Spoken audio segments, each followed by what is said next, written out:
नमस्कार, बहुत स्वागत है आप सभी का। मैं हूं आपके साथ कमरुद्दीन खान। इस वक्त की बड़ी खबर से बुलेटिन की शुरुआत करेंगे। न्यूज 18 पर इस वक्त की बड़ी खबर आ रही है। 25 मई से घरेलू उड़ान शुरू होंगी। जी हां, बड़ी खबर आपको बता रहे हैं। केंद्रीय मंत्री हरदीप पुरी ने इसकी जानकारी दी है। उड़ान के दौरान सभी नियमों का कड़ाई से पालन करना होगा।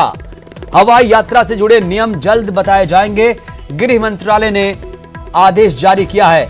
लॉकडाउन की गाइडलाइंस में बदलाव किया गया है।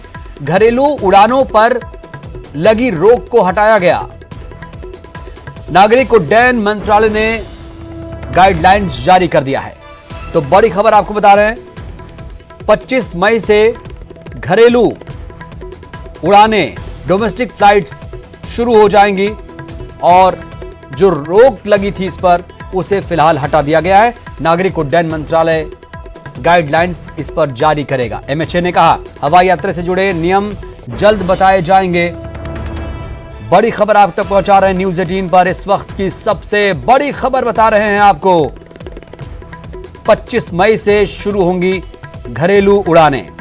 हमारे नेशनल एडिटर शैलेंद्र बांगू जी जुड़े हैं दिल्ली से।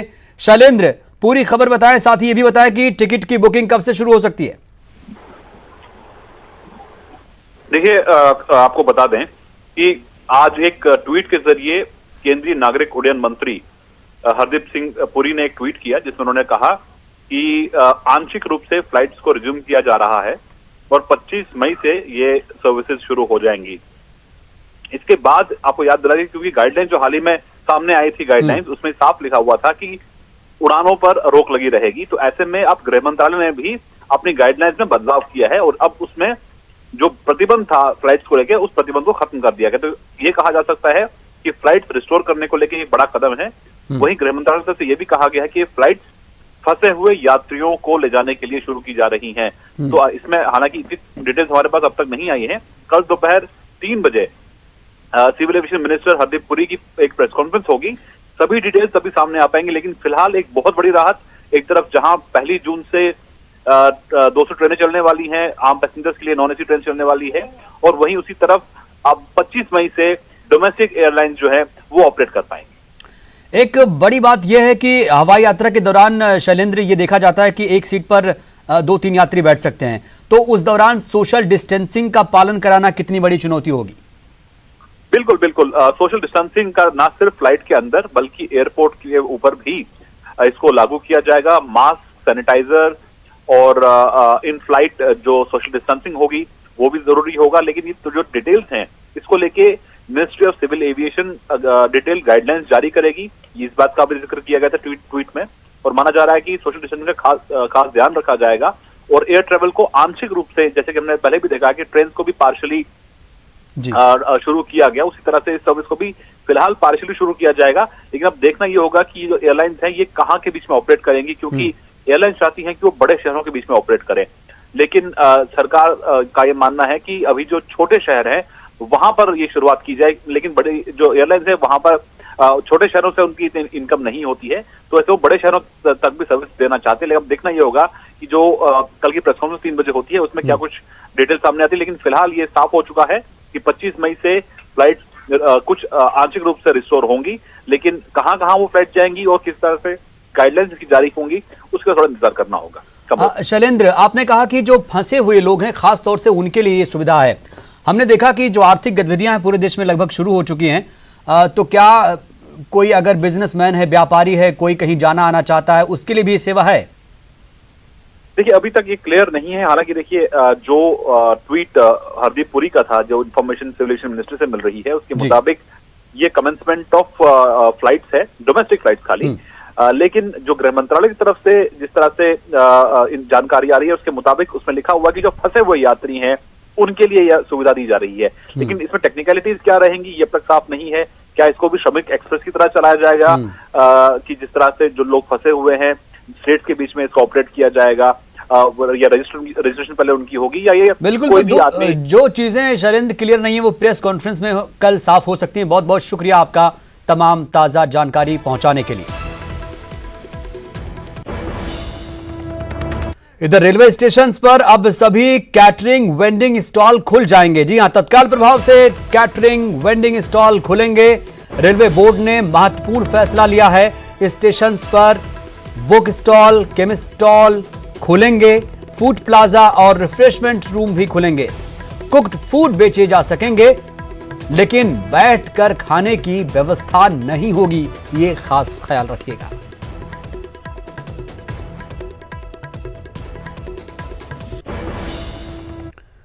और बात छत्तीसगढ़ की करेंगे। छत्तीसगढ़ में कोरोना का कहर लगातार जारी है। देर शाम 5 और नए मरीज सामने आए। बिलासपुर में 5 नए मरीज मिले हैं। एक दिन में अब तक 14 नए मरीज मिले। कोरोना पीड़ितों की संख्या इस तरह से 115 तक पहुंच चुकी है। एक्टिव मरीजों की संख्या हालांकि बढ़कर अब 56 पहुंच चुकी है। बालोद में 13, बलौदा बाजार में 8, जांजगीर चांपा में 11, राजनांदगांव में 5, रायगढ़ में 5 नए मरीज हैं। बिलासपुर में 5, सरगुजा में 2, कवर्धा में 2, गरियाबंद में 1, कोरिया में 1, सूरजपुर में 1, कोरबा में 1, मुंगेली में 1। 28 में से 12 जिलों तक कोरोना का दायरा पहुंच चुका है।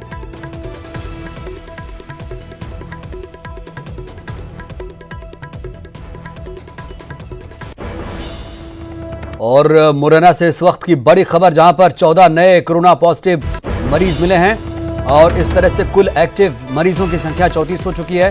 कुल कोरोना पॉजिटिव की संख्या 58 पहुंच चुकी है। अब तक ठीक हुए कुल जो मरीजों की संख्या है वो 24 है।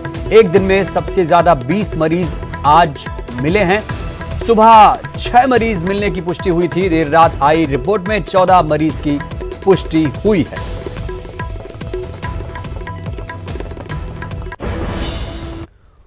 और बात ग्वालियर की। ग्वालियर में 5 नए कोरोना पॉजिटिव मरीज पाए गए। जीआरएमसी की जांच रिपोर्ट में इसकी पुष्टि हुई है। अब पॉजिटिव मरीजों की संख्या इस तरह 89 हो चुकी है। 34 मरीज ठीक होकर घर लौट चुके हैं। 53 मरीजों का जय रोग में इलाज चल रहा है। 2 कोरोना पॉजिटिव की मौत भी हो चुकी है। तो आंकड़ा यहां पर 89 पहुंच चुका है। 2 कोरोना पॉजिटिव की जान भी जा चुकी है। उज्जैन की बात करेंगे। उज्जैन में कोरोना का अब तक का रिकॉर्ड टूट चुका है। एक दिन में जिले में 61 कोरोना मरीज मिले। अब तक कुल पॉजिटिव मरीजों की संख्या 481 तक पहुंच चुकी है और अब तक 51 लोगों की मौत भी हो चुकी है। 61 संक्रमित मरीजों में से उज्जैन के 49, महिदपुर के 12 कोरोना से अब तक 209 मरीज ठीक हुए हैं।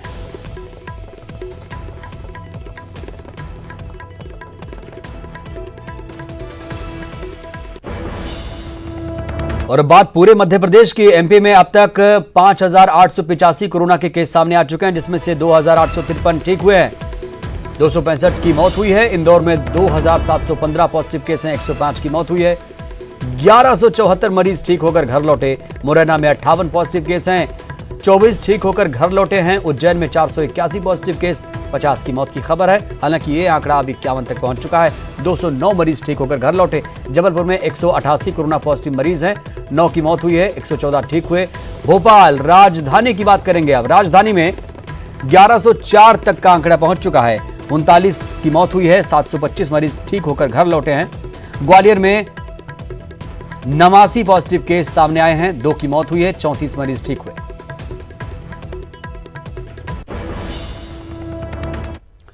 और अब बात बोर्ड परीक्षाओं की करेंगे। मध्य प्रदेश माध्यमिक शिक्षा मंडल ने 12वीं बोर्ड परीक्षा का टाइम टेबल जारी कर दिया है। जी हां, बड़ी खबर आप तक पहुंचा रहे हैं इस वक्त की। प्रदेश में 12वीं की बाकी बची परीक्षाएं 9 जून से होंगी। ये तारीख नोट कर लीजिए। ये परीक्षाएं 15 जून तक चलेंगी। बोर्ड के अधिकारियों के मुताबिक ये परीक्षा 2 पालियों में होंगी। पहली पाली सुबह 9 से 12 बजे तक और दूसरी पाली दोपहर 2 से शाम 5 बजे तक होगी।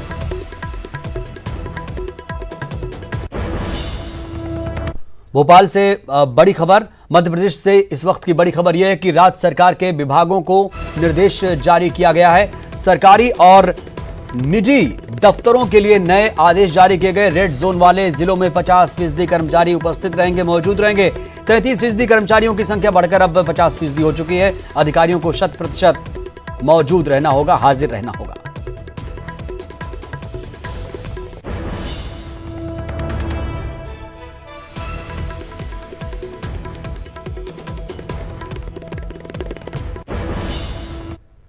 और अब बात करेंगे बस पॉलिटिक्स की। भोपाल से खबर यह है कि यूपी में जो बस पॉलिटिक्स जारी है, उसका इंपैक्ट अब मध्य प्रदेश में दिख रहा है, उसका असर मध्य प्रदेश तक पहुंच चुका है। शिवराज सरकार ने इस वक्त बड़ा फैसला लिया, मजदूरों को बॉर्डर तक अब सरकार खुद भेजेगी।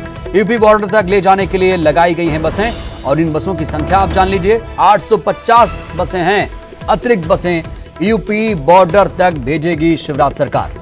तो मजदूरों को राहत देने की कोशिश, और शिवराज सरकार ने एक बड़ा फैसला लेते हुए मजदूरों को राहत देने की एक कवायद शुरू कर दी है। 850 अतिरिक्त बसें यूपी बॉर्डर तक भेजेगी सरकार। यूपी बॉर्डर तक ले जाने के लिए बसें लगाई गई हैं, मजदूरों को बॉर्डर तक शिवराज सरकार भेजेगी।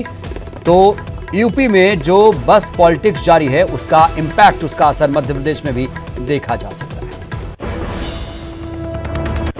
और अब बात ट्रेनों की। 1 जून से चलने वाली ट्रेनों की सूची जारी हो चुकी है। रेलवे बोर्ड ने ट्रेनों की सूची जारी कर दी है। देश भर के स्टेशन से 100 ट्रेनें चलेंगी। श्रमिक और स्पेशल ट्रेनों के अलावा ये ट्रेनें भी चलेंगी, और रेलवे ने सभी रेल जोनों को निर्देश जारी कर दिया है। तो बड़ी खबर इस वक्त की, 1 जून से चलने वाली ट्रेनों की सूची जारी हो चुकी है। कौन कौन सी ट्रेन कहां से चलेंगी और कब कब छूटेंगी, ये सारी इंफॉर्मेशन इस शेड्यूल में है, इस सूची में है। रेलवे बोर्ड ने इस ट्रेनों की सूची को जारी कर दिया है। तो ये मानकर चलिए कि 1 जून से जो ट्रेनें चलने वाली हैं वो बिल्कुल चलेंगी, और जो लोग फंसे हुए हैं कहीं भी, वो ये जान लें, वो ये बात नोट कर लें कि 1 जून से आवागमन की जो सेवा है, सुविधा है, वो शुरू हो जाएगी। और जो लोग पैदल चल रहे हैं, जो लोग बस से आ रहे हैं, जो लोग बहुत 1400-1500 किलोमीटर का सफ़र तय कर रहे हैं मुश्किलों से, वो इन ट्रेनों का सहारा लेकर अपने गंतव्य, अपने घर तक पहुंच सकते हैं। तो 1 जून से चलने वाली ट्रेनों की सूची जारी हो चुकी है। सुपर एक्सक्लूसिव ये खबर है, आपके लिए खबर है। मध्य प्रदेश, न्यूज़ 18 मध्य प्रदेश आपके सरोकार से जुड़ी खबरें दिखाता है, और ये खबर बेहद बेहद महत्वपूर्ण आपके लिए, क्योंकि ट्रेनों का चलना बेहद ज़रूरी है, क्योंकि लोग पैदल ही सड़कों को नाप रहे हैं और अपने घर के लिए रवाना हो रहे हैं।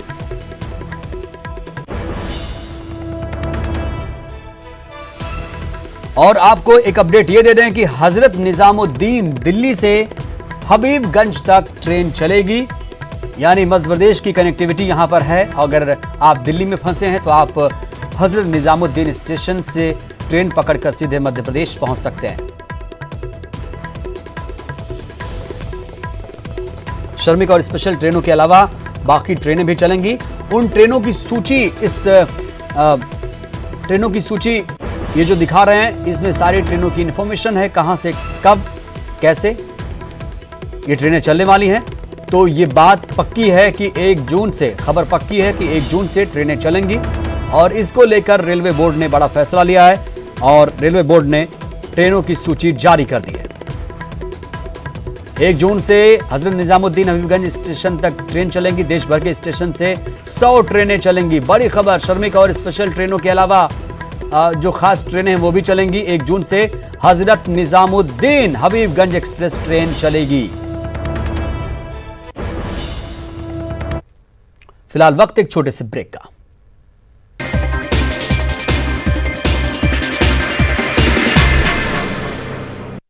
इस न्यूज हेडलाइंस के प्रायोजक सच्ची सहेली, महिलाओं के लिए सबसे भरोसेमंद औषधि एवं टॉनिक।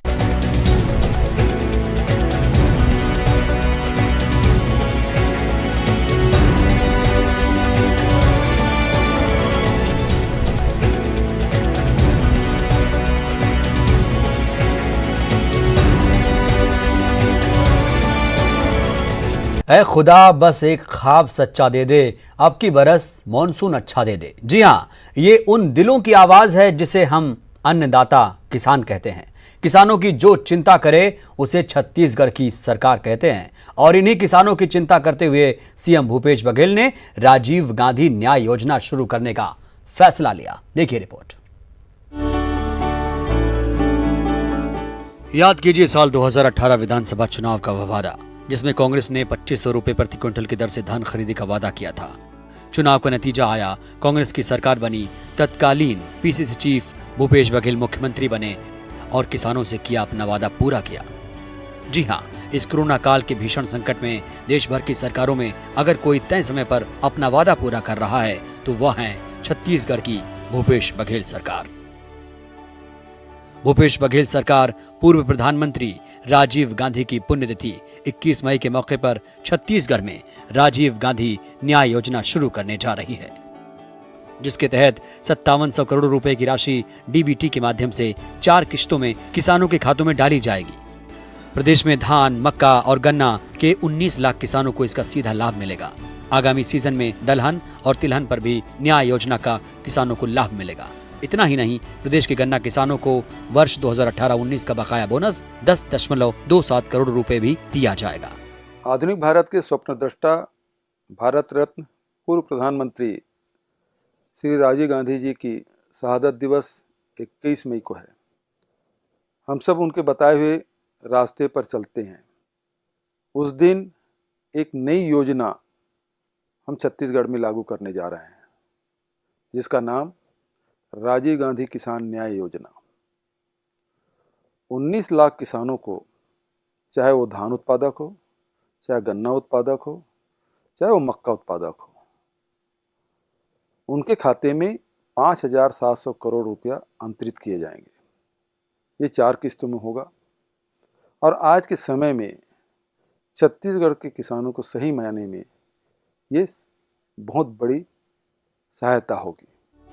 राजीव गांधी न्याय योजना के तहत भूपेश बघेल सरकार किसानों को खेती किसानी के लिए प्रोत्साहित करने के लिए खरीफ 2019 से धान तथा मक्का लगाने वाले किसानों को सहकारी समिति के माध्यम से उपार्जित मात्रा के आधार पर अधिकतम 10,000 रुपए प्रति एकड़ की दर से आनुपातिक रूप से आदान सहायता राशि दी जाएगी। इस योजना में धान फसल के लिए 18,34,834 किसानों को प्रथम किश्त के रूप में 1,500 करोड़ रुपए की राशि प्रदान की जाएगी।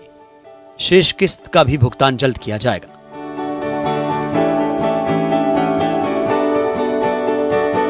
पैर हो जिनके मिट्टी में, दोनों हाथ कुदाल पर रहते हैं, सर्दी गर्मी या फिर बारिश सब कुछ ही वे सहते हैं। आसमान पर नजर हमेशा, वे आंधी तूफान सब सहते हैं। खेतों में हरियाली आए, दिन और रात लगे रहते हैं। मेहनत कर वे अन्न उगाते, पेट सभी का भरते हैं। ऐसे ही किसानों की चिंता हमारे भूपेश बघेल करते हैं। बुलेटिन में इतना ही। नमस्कार।